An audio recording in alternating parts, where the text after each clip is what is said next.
Credibility को कि इमरान खान के साथ जो लोग चलते हैं उनकी इंटेग्रिटी या क्रेडिबिलिटी पर डाउट है, तो अल्लाह ने उल्टा और ही क्रेडिबल कर दिया।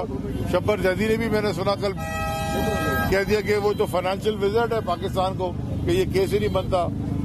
शहनशाह हुसैन नकवी साहब का बयान भी आपने सुना और लोगों का भी सुना, तो वह मंतशा व जिले मंतशा।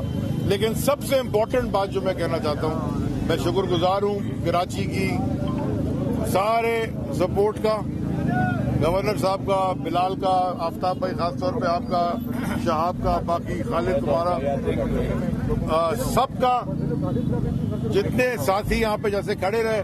मुझे एक मिनट भी कभी नहीं लगा कि मैं अकेला हूँ, ना मेरी फैमिली को कभी लगा कि वो अकेले हैं। तो ये पीटीआई की फैमिली की मैं दिल से शुक्रगुजार हूँ।